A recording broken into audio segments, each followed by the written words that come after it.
Good morning. I'm Brent. I'm one of the pastors here at Brevard Community. Excited to be with you this Easter Sunday where we celebrate the risen Christ. A journey that we've been on as a body over the past few months is where we share our testimonies, share our stories with one another. And it's been a powerful opportunity just to hear, not that our stories have power, but that Christ has the power through those stories. This morning, we get to hear from a man, John Crawford, whose story is incredible because of what Christ has done in it. The amazing thing about John's story is it's a difficult story. Over the last year, he's been diagnosed with ALS, Lou Gehrig's disease, and it's been a challenging time for him as a man. I can't imagine what he's went through. So as we get to hear his story this morning, let's hear the power of Christ through what he's done in John's life. My name is John Crawford, and I've been coming here for about 5 or 6 years. I started coming here with my wife, Heather. We were dating at the time, and I had not been going to church. I was not a Christ follower. We came, she wanted to get Eric, her son, in the church and raised in a Christian home and following Christ. And I started coming with her. I felt welcomed by the church. I loved the messages, and that it made me think about how I've been living my life, and started serving, helping Chris with the children's ministry, with VBS and Kingdom Quest and little projects. The more I came and the more I listened to yourself and the other pastors and met the people in this body, the more it made me grow and realize that I was missing something in my life.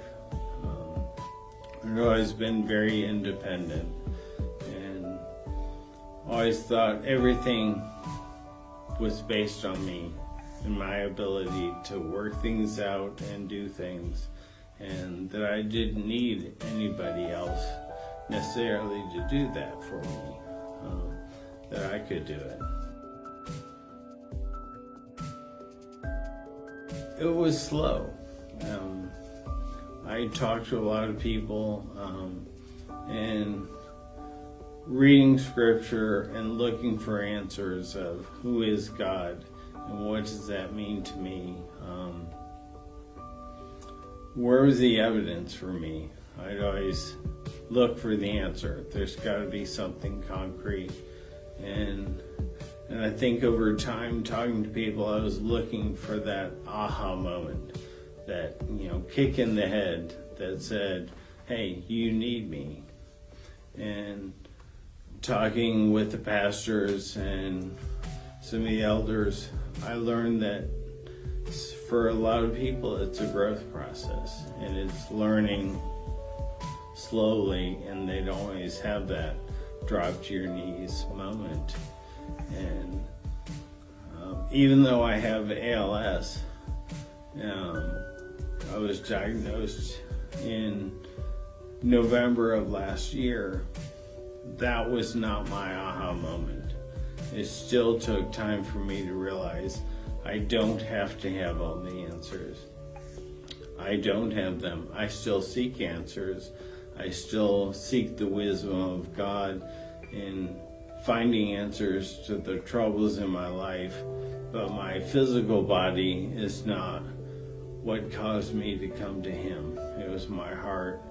And then I realized I needed Him to guide me and help me with my family in our journey in life and raising the boys and coming closer to Him. And I want Him to do that for me.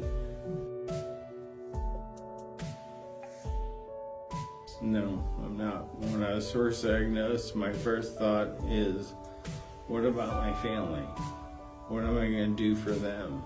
And as I've sought that wisdom, I realized I don't have to worry about that. Heather's faith has been incredible for me to watch. She doesn't waver. She looks for that.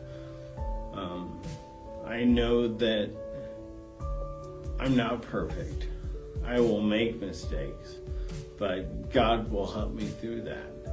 And that it's not about being perfect. It's seeking His guidance to become closer to Him and become better.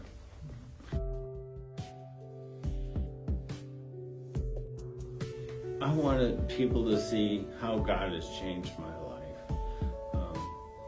how much He loves me, He loves my family, the incredible number of people He's brought into our lives that love us and support us. And I want other people to know that that's out there for them. All you have to do is realize that you just have to ask. Just ask Him into your heart, and He'll answer.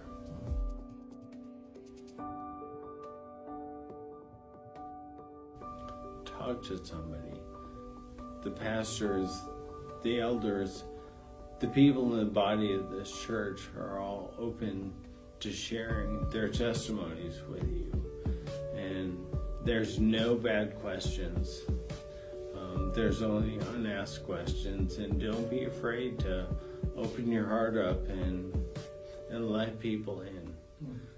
Because if you don't let them in, they can't lead you to God like they have me.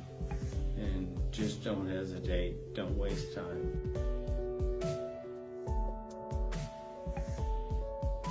No, that's the best thing that's happened in my life. Is putting Him first and knowing that He'll take care of me and He'll take care of my family and my kids when I'm gone, and none of us know when that is, but He's there, and I can't wait to meet Him.